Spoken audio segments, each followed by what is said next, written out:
Meus amigos, boa noite para todos.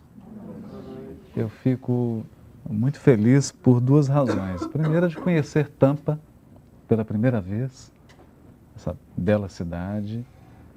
E a segunda, porque hoje, nesse ano de 2012, é a minha última palestra nos Estados Unidos. Porque eu regresso amanhã para o Brasil muito feliz pelo que temos visto, pelo trabalho que está sendo realizado aqui. E isso tudo está muito conectado com o tema da noite. Hoje nós vamos refletir sobre os construtores do amanhã. Esse é o tema da palestra. É muito difícil falar do futuro. É muito difícil prever o futuro com seriedade. É fácil prever o futuro como era feito na minha terra. Ou melhor, na terra da minha mãe, no norte de Minas. Lá havia um vidente e as mulheres ficavam grávidas e procuravam ele. E ele escrevia, ele dizia assim, não, você vai ter menino. Ah, menino, que coisa boa, vai ter menino. E ele anotava no caderninho, menina. Quando a pessoa vinha reclamar, né? Falou, você falou que era menino? Não, não, senhora. Falei que era menina. Aí a pessoa ia olhar, conferir a notinha no caderno, estava lá anotado menina. Então tinha sempre 50% de chance de acertar. Ele sempre anotava que se alguém voltasse para reclamar, naturalmente, porque não deu certo. Né? Dessa maneira é muito fácil de prever o futuro. Mas quando se trata de um aspecto tão complexo quanto é a entrada da Terra no mundo de regeneração, a nova era, as variáveis são tão grandes, há uma soma de aspectos tão profundos, isso tem implicações espirituais de tamanha magnitude que as previsões precisam ser mais cautelosas.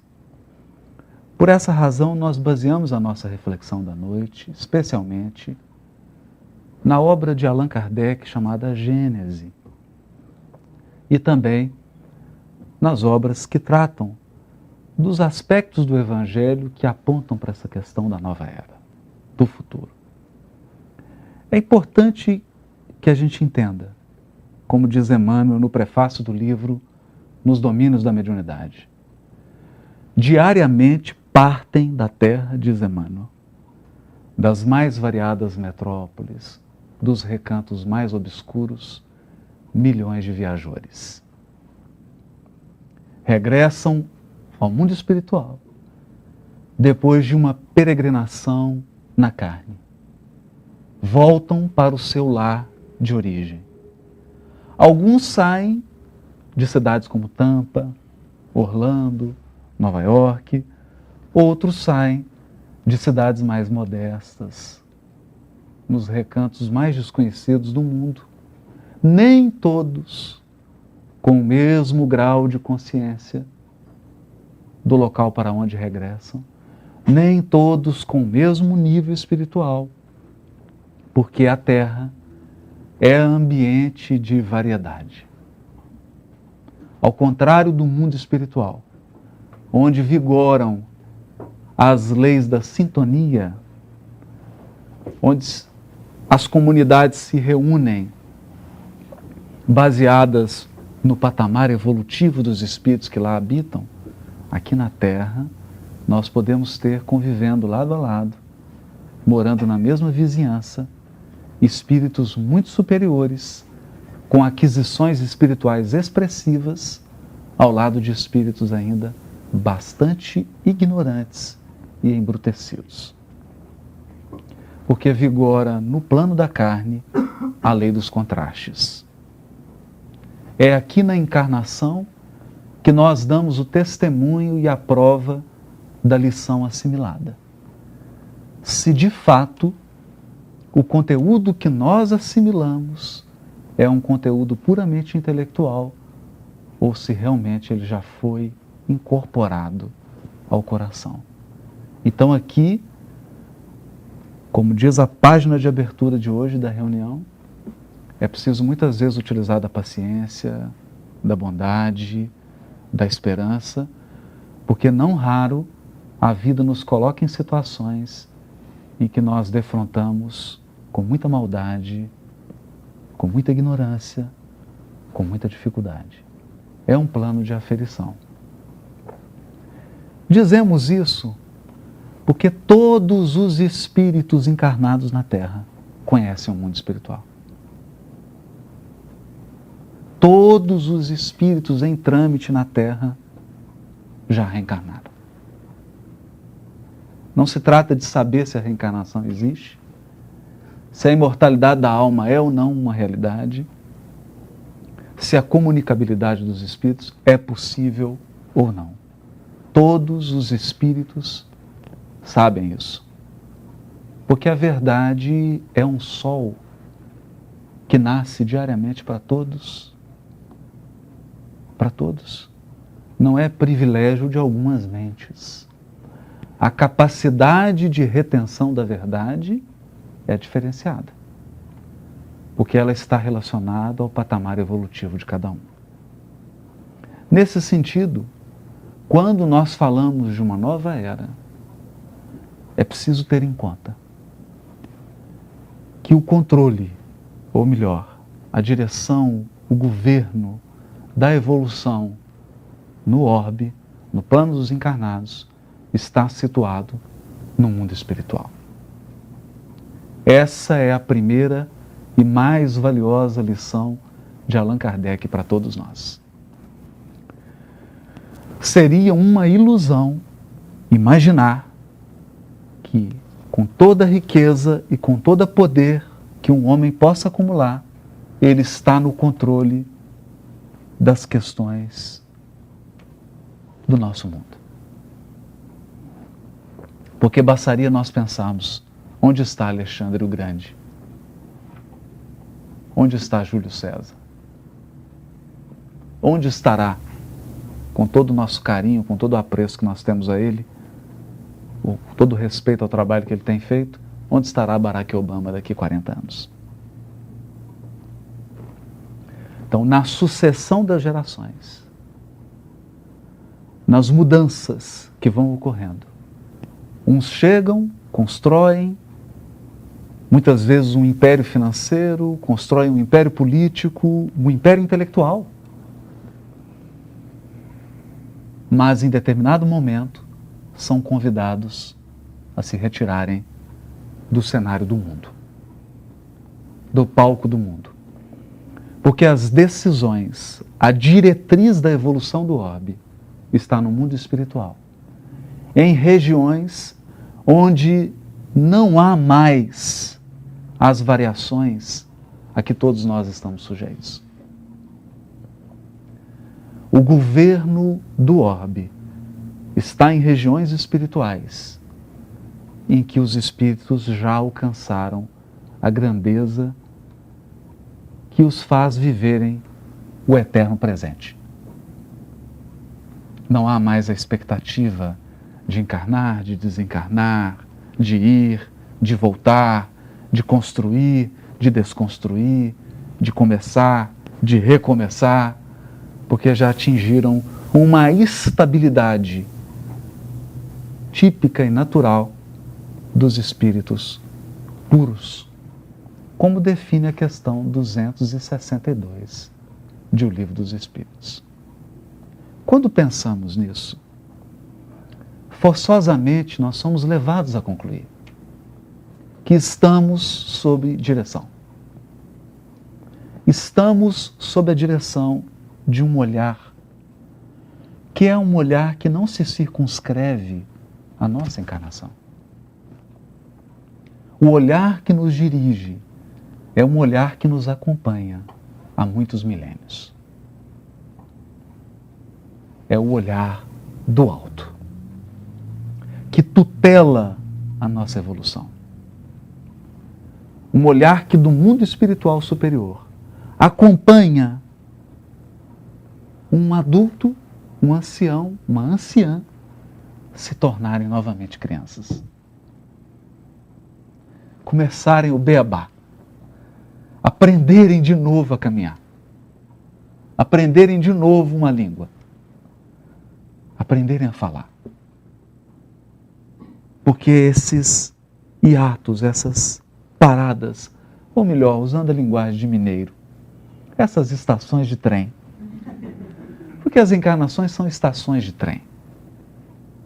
O trem dá aquela parada, você desce do vagão e entra de novo. Porque esse entrar e sair é uma grande lição da providência divina para todos nós. Essa lição se chama renovação. Há uma frase de Chico com respeito a isso que diz assim, ele fala, tudo que o Espiritismo me ensinou é que nós precisamos nos renovar sempre. Renovar sempre. Mas nós temos uma tendência psicológica à estabilização. Nós chegamos num patamar e o primeiro impulso é o da inércia, é o de parar. E a vida está sempre convidando a renovação constante. Basta pensar nas paisagens agora, como que as folhas vão secando, tudo vai se alterando para que depois surja uma primavera e surpreenda nós todos. A natureza está constantemente nos dando essa lição. Por essa razão, nós só podemos falar de indícios da renovação. Quando perguntaram para Jesus, dê-nos então um sinal de quando chegarem esses tempos, o que ocorrerá? E Jesus, na narrativa firme, que tem muito também de expressão idiomática da língua, o narrador escreve Jesus dizendo assim, hipócritas, por que vocês pedem um sinal? Não sabeis quando os frutos já estão maduros, que é chegado o verão? Mostrando que nós temos, na verdade, um grande telão, uma grande placa de aviso universal, que é a natureza, com seus ciclos, com a sua lógica de primavera, verão, outono e inverno, de renovação. E nós, a semelhança das aves que agora já descem do norte e vêm todas, e eu digo das aves mesmo, de asas, que descem para cá, nós sentimos internamente. Nós possuímos uma bússola interna. Há um mecanismo interior dentro de nós que diz, está chegando a hora. Chegou a hora de mudar. E nós não podemos subestimar a bússola interna das pessoas. Nós não podemos subestimar o espírito imortal, como costumamos fazê-lo. Por isso dizia Kardec, a renovação que se aguarda, ela é muito mais moral, ela ocorre na entranha dos seres do que no externo. Muitos aguardam fenômenos espetaculares, como vulcões entrando em erupção, terremotos, tsunamis. Mas esses fenômenos estão presentes na natureza desde que a Terra existe. E eles têm o seu ciclo de acontecimento. Eles ocorrem ciclicamente. Sempre ocorreram. Sempre. Não há novidade nisso. O que tem mudado são os passos da criatura humana sobre a Terra. E eu gostaria de convidar a todos, aqui não é o Epcot Center, mas convidar a todos a uma viagem de 5 minutos, que Emmanuel nos sugere no livro Roteiro, para que a gente possa juntos perceber o quanto já caminhamos, o quanto ainda falta para caminhar, mas o quanto já caminhamos. Há 2000 anos atrás, antes do Cristo vir ao orbe, nas proximidades de Roma, especialmente na Fenícia, os cegos, os servos, os escravos, eram cegados para que não fugissem. as famílias nobres, pessoas com recurso, pessoas sensíveis porque possuíam belas casas, possuíam obras de arte nas suas residências, se vestiam com todo o luxo da época,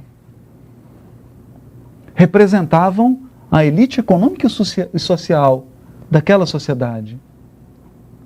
Não se sentiam constrangidas de tomar uma criança de 5 anos de idade e cegá-la com um ferro quente, os 2 olhos, para que aquele escravo nunca mais fugisse. Nenhuma dama daquela sociedade se sentia constrangida em fazer isso.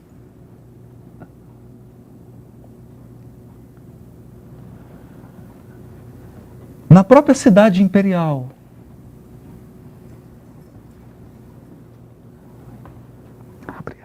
quando ocorria uma gravidez indesejada, nenhuma nobre patrícia se sentia constrangida em tomar o bebê, matá-lo e jogá-lo no Tibre.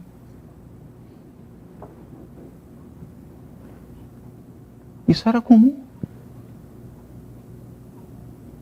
Quando ocorria um adultério, dizia a lei judaica, há o apedrejamento. Não há histórico de nenhum homem apedrejado, só as mulheres. Os adúlteros saíam ilesos. As adúlteras eram levadas para a praça pública e as pessoas se sentiam confortáveis em atirar pedras até a morte daquela mulher.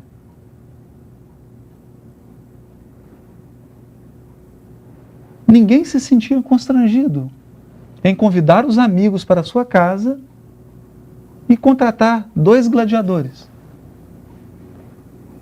para que durante o jantar, ou antes ou depois, entrassem numa luta perto do lugar onde você estava comendo, sabendo que a luta de gladiador tinha fim quando um deles morria.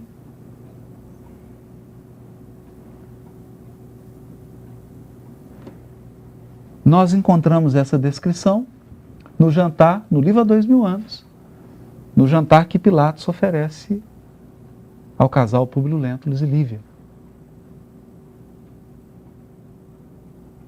E Lívia faz um pedido que não queria presenciar.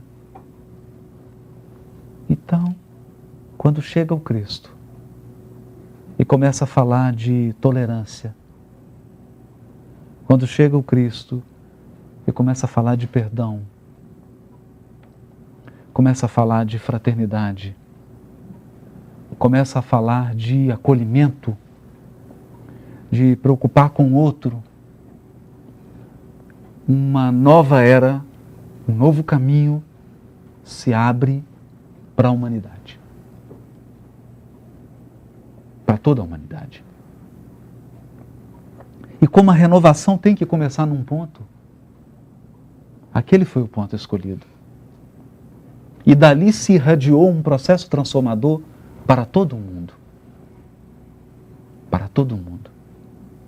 Demorou um pouco. Mas no século XVIII, é nessa nação, depois de muita luta, com muito esforço, consegue-se uma conquista que vai mudar a história das civilizações atuais. A Declaração de Independência, a Declaração de Direitos Humanos, para e passo com a Revolução Francesa. Nós passamos a ter presentes nas nossas constituições, pelo menos dos países que já subiram nesse degrau, a garantia de direitos humanos. Nesse país que se levantou uma voz, Martin Luther King, exigindo que os direitos fossem para todos. Para Todos. E não passou muito tempo, pelo menos do ponto de vista de desenvolvimento social, urbano, político, econômico, nós já podemos olhar para a face do mundo e perceber um grandioso avanço. Um grandioso avanço. E o que acontecerá com esse processo? Ele vai se aprofundar. Ele vai se aprofundar. A nova geração de seres não é uma nova geração de anjos. Não se trata de encarnar na Terra espíritos angélicos. Porque isso não é mundo de regeneração. Quando Kardec examina a escala dos mundos, ele deixa muito claro que o mundo de regeneração é um mundo de transição. É uma transição. É uma passagem de expiação e prova para um mundo ditoso. Ele diz, é como recuperar-se de uma cirurgia. Nós entraremos numa espécie de convalescença moral. Daremos um passo, mas agora do homem espiritual. Não apenas do homem físico, do ser humano físico. E essa é uma grande distinção feita por Emmanuel e muito interessante. Muito interessante. Porque nós sabemos que as civilizações, as sociedades na Terra representam escolas. Ou, se preferirem, filtros. Cada sociedade possui o seu conjunto de virtudes, de conquistas e as mazelas que deve trabalhar. Não há 100% de luz, nem 100% de sombra em nenhum lugar do planeta. Há sempre um jogo de luz e sombra. Alguns lugares mais sombra, outros mais luz. Mas há sempre um jogo. E há sempre uma lição que o espírito imortal toma ao encarnar em determinado ponto do orbe. Quando nós lemos o livro Roteiro, o livro A Caminho da Luz, é possível extrair algumas lições? É possível extrair uma direção? Sim. É possível fazer previsão? Não. Não é possível. Prever o que vai acontecer. Mas é possível deduzir o caminho que se abre. Ou os caminhos que se abrem para a evolução da humanidade. O que tem sido trabalhado ao longo do tempo. E o primeiro ponto que nós observamos, já que todos somos convidados a ser os construtores do amanhã. O primeiro ponto destacado por Emmanuel no livro A Caminho da Luz. A nova era, a civilização do futuro, é uma civilização em que predominam os interesses do espírito. Mas o que significa dizer isso? O que significa dizer que predominam os interesses do espírito? Muitos no radicalismo chegaram a entender que predominar os interesses do espírito é abrir mão de todas as conquistas materiais. Isso não funcionou. Nós já tentamos isso. A história já provou isso. Nós já nos tornamos reclusos em mosteiros. Nós já tentamos várias experiências na Índia, na China, de isolar da sociedade, buscando a iluminação espiritual. Mas percebemos que afastar-se do problema não é superá-lo por dentro. É no dia a dia, é no cotidiano, é na luta que nós crescemos.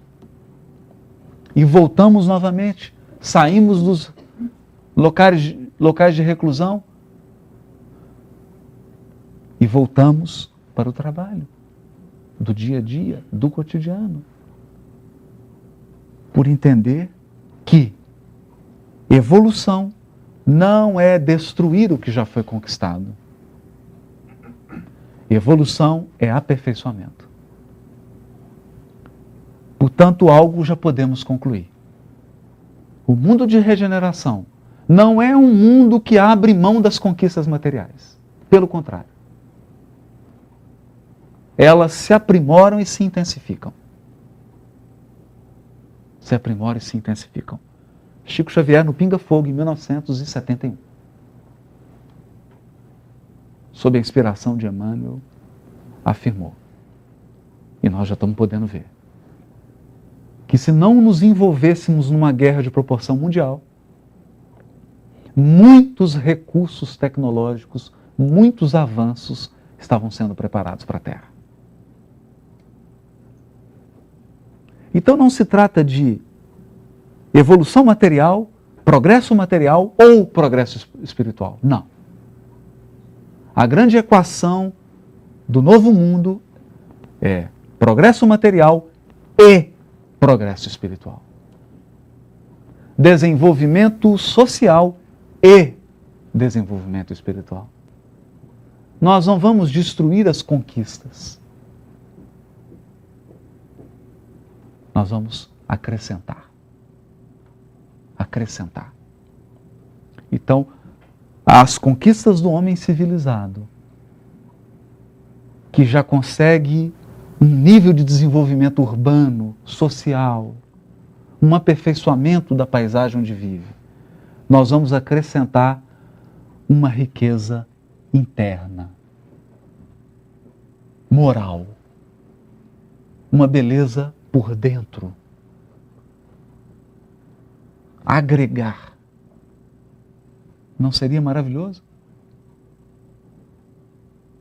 Que a mesma beleza que nós encontramos por fora, nós encontrássemos dentro de cada criatura que habita nessa beleza externa?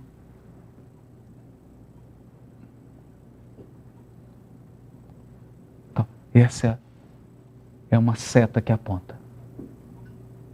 A construção do futuro, o trabalho que se nos exige, a contribuição do Espiritismo para o mundo, é a construção do homem moral, do ser humano espiritual, dos valores morais e espirituais, não mais assentados em dogmas religiosos, não mais assentados numa fé cega, mas valores morais assentados numa fé raciocinada. Uma pessoa que crê porque todos os potenciais da sua inteligência foram acionados. E depois de muito refletir, depois de muito pensar, ele só tem razões para crer. Tamanha a lógica e a amplitude que o Espiritismo abre. Essa é a primeira ponta. A primeira seta. Segunda, ao ler o livro A Caminho da Luz, nós percebemos claramente. Havia um projeto espiritual da chegada do Cristo à Terra. Se o governador do orbe iria exemplificar entre nós um alto padrão de vivência moral e espiritual, se o Cristo vinha afinar o instrumento do nosso sentimento, para que o nosso coração fosse capaz de vibrar as notas mais elevadas, também ocorria um trabalho em Roma. A encarnação de Augusto, o trabalho, a Pax Romana experimentada, os intelectuais que reencarnaram, todos preparados para a expansão do Império Romano, a fim de que tivéssemos um mundo sem fronteiras. Um mundo plural, onde houvesse espaço para todos. No entanto, as forças de resistência, externas e internas, não permitiram que o projeto fosse implantado. Então diz Emmanuel, logo após a crucificação do Cristo, as forças no mundo espiritual, olha como ele diz, as forças que nos dirigem no mundo espiritual se reuniram porque Roma havia se tornado um foco infeccioso que era preciso limitar e extirpar. Vírgula. E ele conclui assim, e houve muito pranto no mundo espiritual. Pranto. Lágrimas caíram. Porque quando você se envolve num projeto que dura 300, 400, 500 anos, quando você chega a reencarnar para participar daquele projeto, volta ao mundo espiritual e aquilo não dá certo, um pouquinho triste. Às vezes a gente chora quando tem um problema na nossa casa espírita. Quando sai um trabalhador, quando tem uma disputa na casa, quem que é o melhor, quando tem algum problema, nós já nos sentimos tristes. Imagina um projeto espiritual daquela dimensão. E depois de verterem lágrimas, diz Emmanuel, começam a traçar os planos do que seria a Europa. Começam a investir todas as fichas. Encarnação de espíritos. Todo o investimento feito para que a Europa herdasse o patrimônio social de Roma. Herdasse as conquistas. A Europa herda, mas repete os mesmos erros. Repete os mesmos erros. Então, diz ele, uma nova deliberação ocorre no mundo superior. E Emmanuel utiliza palavras fortes. Por favor, não fiquem chateados comigo, são palavras do Emmanuel. Eu estou apenas repetindo. Ele diz assim, o cetro da civilização seria entregue à América.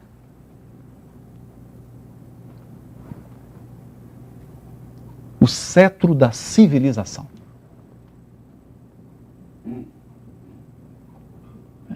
E nós percebemos, ele disse isso em 1938.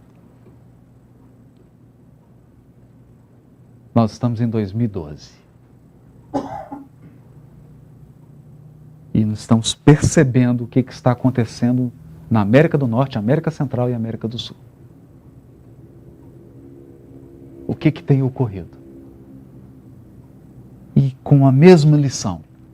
Essa é uma seta que aponta para o futuro.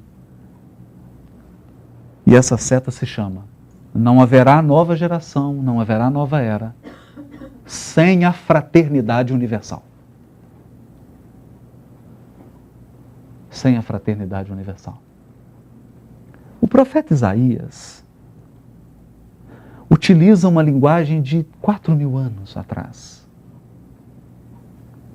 E lá nas profecias de Isaías, quando ele previa a vinda do Messias, a vinda de Jesus e a nova era, o novo mundo, ele já falava que nesse novo mundo haveria uma paz a ponto de os leões deitarem-se ao lado dos cordeiros.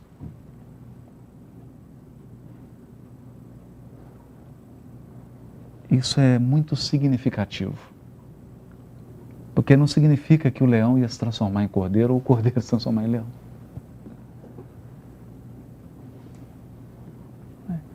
Significa que o projeto de um novo mundo é um mundo em que as pessoas compartilham e sabem conviver com as suas diferenças.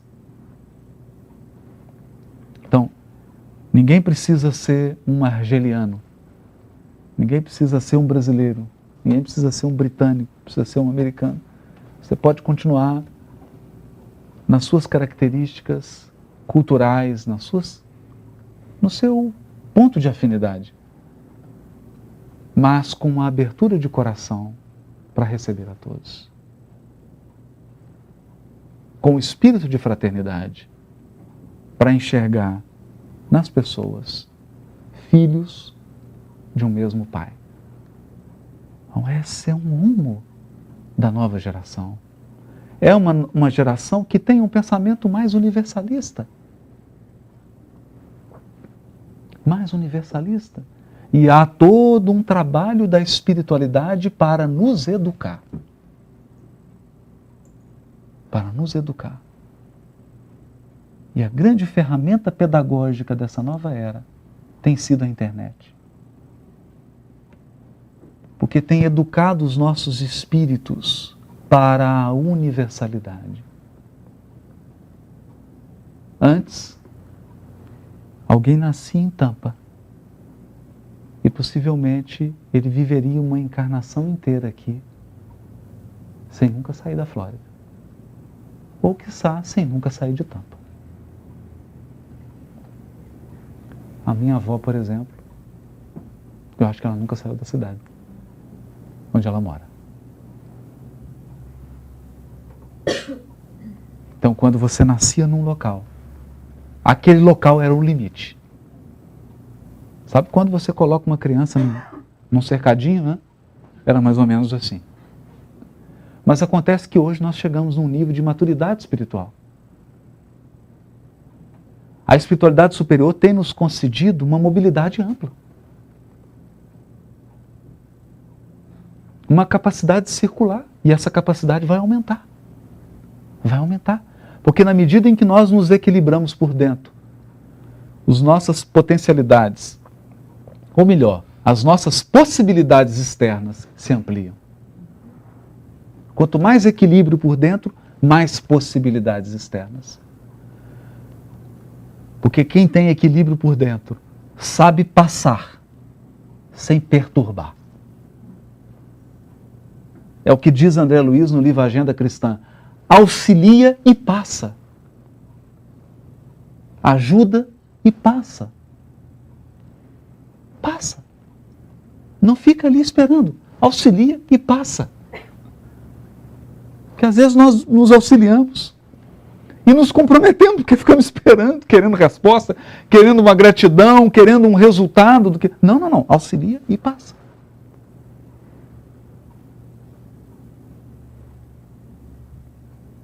Então, o Espírito que encarna hoje na Terra, ele tem muito mais convites do que no meu caso, que encarnei há um tempinho já para trás.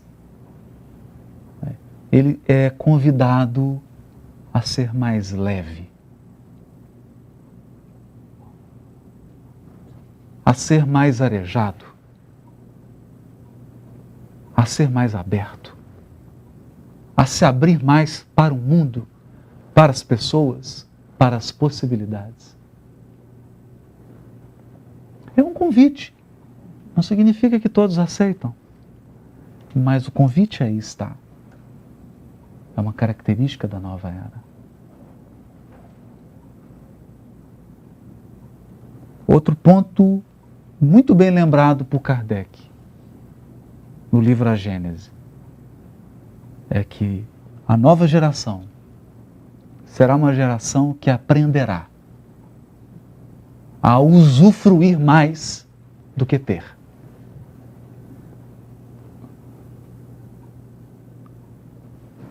Todo mundo aqui conhece uma avó, uma mãe, uma tia, que tem aquele aparelho de jantar em casa que nunca foi usado. Ela fez bodas de ouro, de diamante, e aquele aparelho nunca foi. Ela nunca tirou aquele prato para servir. Né? E para quem será esse aparelho de jantar?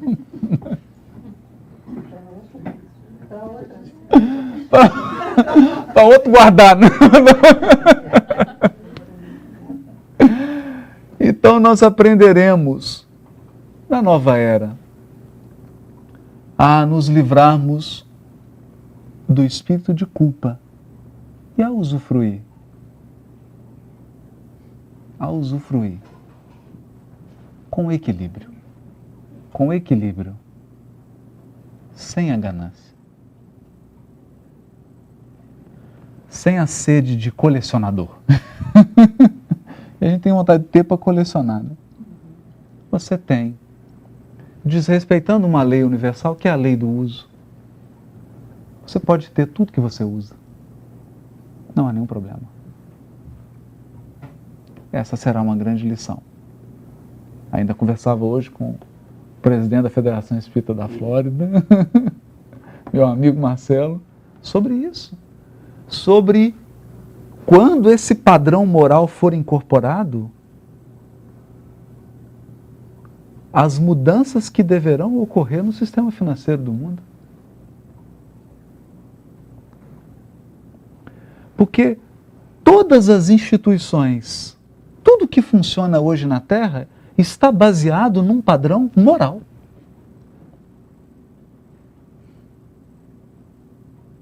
E aqui agora, já caminhando para os últimos momentos do nosso sobrevoo, nós gostaríamos de fazer um raciocínio contrário. Fazer um raciocínio contrário. Mostrar o que será abandonado. O que será reconstruído. Nós vivemos baseados em alguns valores morais. Um deles é o valor moral da competição. Mas, e isso já é ciência, e o Espiritismo antecipou essa descoberta da ciência. Foi matéria da Nature, né? Desse mês. De que a evolução está muito mais baseada na cooperação do que na competição.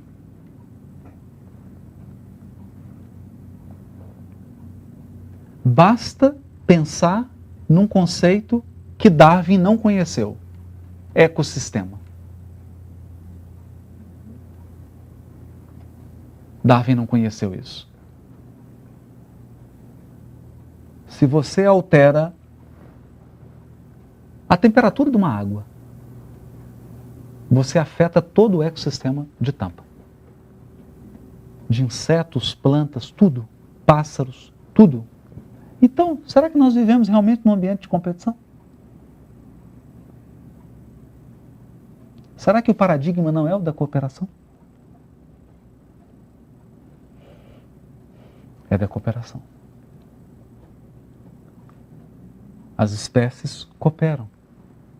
Até mesmo na cadeia alimentar. É um processo de renúncia, de cooperação. Então, esse será um valor que deverá ser incorporado. Agora, imagine um sistema financeiro baseado na cooperação. Imagine um sistema social, de seguro social, baseado na cooperação, no valor moral da cooperação. Não estou defendendo nenhuma plataforma política ou solução, até porque acho que os espíritos que vão trazer essa solução talvez não tenham nem reencarnado ainda. Não é esse o ponto. Estamos pensando nos valores. Aquilo que Kardec dizia. Uma nova geração será substituída. Porque os espíritos que aqui vão nascer já vivem essa realidade. Eles apenas vão trazer seus hábitos para cá. O que eles já vivem em outro local, vão trazer para cá. Então não é uma teoria milabolante. É uma prática que eles vão trazer. Uma prática do que eles já vivem. Imagine se nós substituíssemos o egoísmo pela caridade.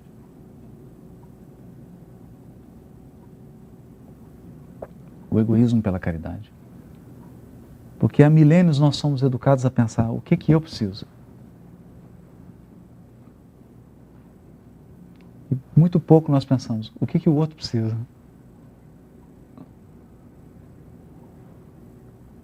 O que o outro precisa. Tirar um pouco o foco de nós mesmos.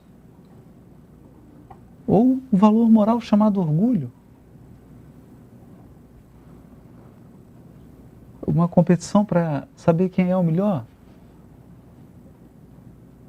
Quando, na verdade, a humildade é esse reconhecimento da nossa pequenez diante da grandeza da vida. O que nos tira toneladas dos ombros. Porque você pode viver de forma suave. Você não precisa ser o melhor do universo.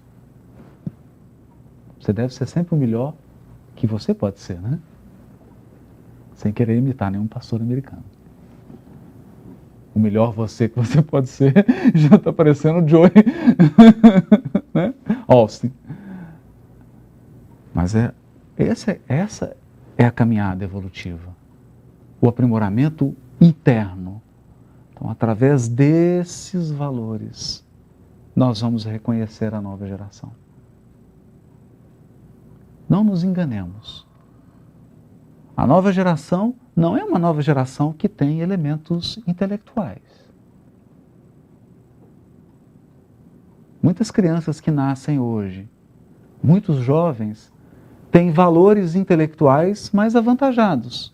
Porque a evolução é sempre caminhar para frente. E o Kardec já diz na Gênese, a infância vai diminuir cada vez mais. Porque no mundo superior a infância é pequena. Ela não é uma infância tão grande quanto a nossa. No nosso plano, no paradigma do mundo de expiação e prova, você demora 7 anos para encarnar. É o que diz André Luiz. A encarnação só se completa com 7 anos. Nos mundos mais avançados, esse processo é muito mais rápido. E tem diminuído. Esse tempo tem diminuído. Então também nós não devemos nos encantar com valores da inteligência. Porque as pessoas que estão fabricando armas de destruição de massa hoje são pessoas muito inteligentes. As pessoas que fazem testes com armas químicas hoje, no exército americano, são as maiores mentes do planeta,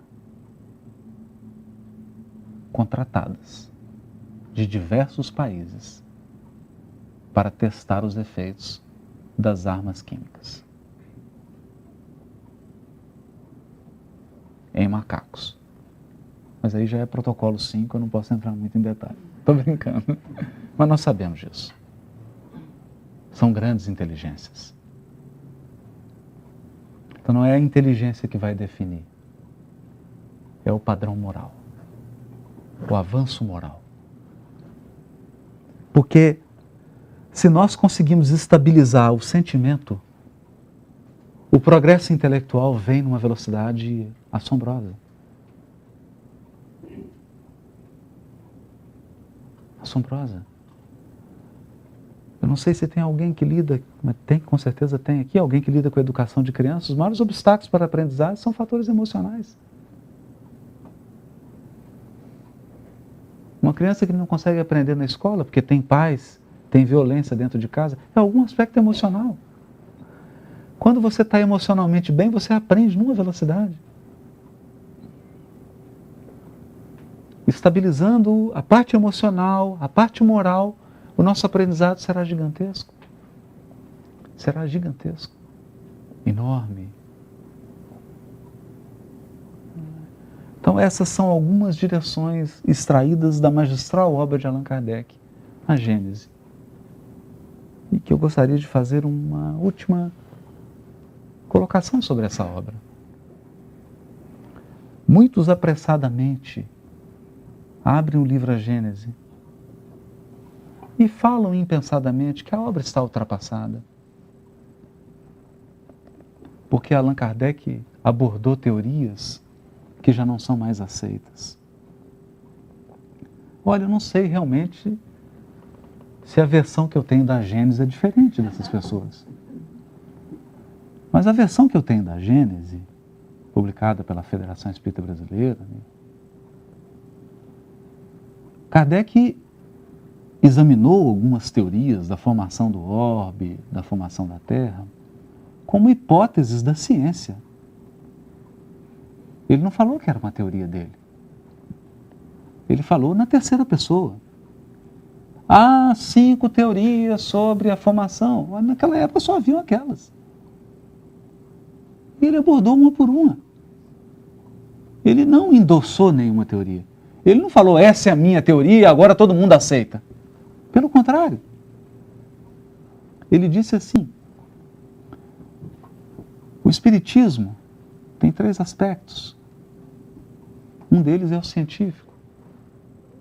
No aspecto científico, o Espiritismo é progressivo. Então, se a ciência avançar, em algum ponto aqui houver uma contradição de uma teoria científica, ele vai lá e corrige. Com isso, ele nos deu 2 exemplos grandiosos que me cativam profundamente. O primeiro deles, Allan Kardec nos ensinou que os construtores do amanhã, nós, vamos ter que nos manter informados, nos manter atualizados. Porque na época dele, ele conhecia todas as teorias sobre a formação do orbe. Eu confesso para os senhores, eu não conheço hoje todas as teorias sobre a formação da Terra. Kardec estava atualizado. Nós estamos desatualizados. Eu falo por mim. Segundo, ele nos dizia que precisamos estar de olho no que se descobre para nos mantermos atualizados, para manter o caráter progressivo. Então ele deixou um grande exemplo de abertura. Um grande exemplo de abertura para o futuro. Abertura para o progresso espiritual. Porque se eu posso abordar a teoria sobre a formação do planeta, eu perguntaria aqui, todos aqui estão atualizados com as mais modernas teorias na área da economia? Bom, eu não. Todos aqui estão em dia com as mais modernas teorias sobre a física atômica? Não. Eu poderia aqui ficar o resto da noite repetindo. Então ele deixava um exemplo de abertura para o progresso. E se nós queremos ser os construtores do amanhã, nós temos que ter abertura. Espírito, como diz Jesus, aquele que não se fizer como uma dessas criancinhas, não entrará no reino dos céus. Porque é o espírito da criança. É o espírito da curiosidade. É o espírito do quando eu crescer. Quando eu crescer. É abandonar o espírito de eu já cresci. Eu já cheguei. Porque essa não é a atitude dos construtores do amanhã. Quem vai construir o amanhã tem que se fazer criança. No sentido da pureza, no sentido da abertura para o futuro, da abertura para o progresso. E por isso nós rendemos homenagem ao codificador, porque ele teve algo que é notável. Dizia Chico, um dos discípulos mais lúcidos do Cristo. Ou como disse Camille Flammarion, o bom senso encarnado. Mas, acima disso tudo, um padrão ético-moral que o fez depositário da revelação espiritual que irá nortear o futuro. Poderemos repetir com Leon Denis, o Espiritismo será a religião do futuro? Não.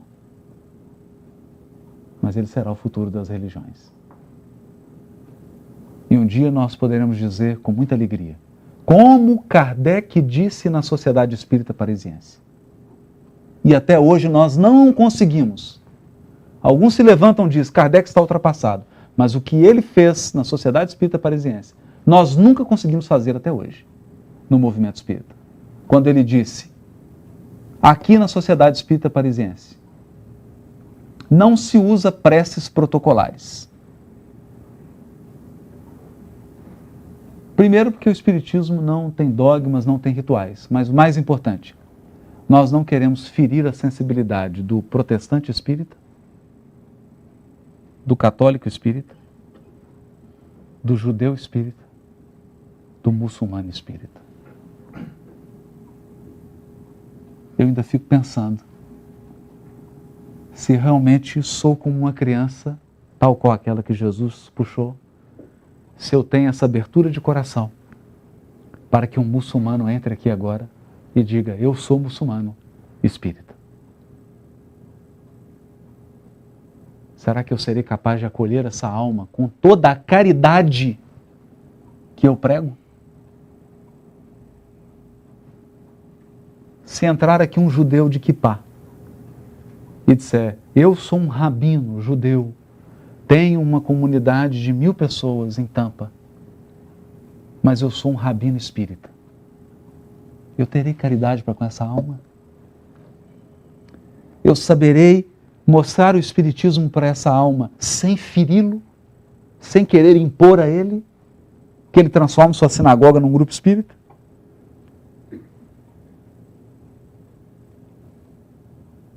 Da mesma forma, se chegar o protestante, se chegar o católico, Kardec teve essa grandeza.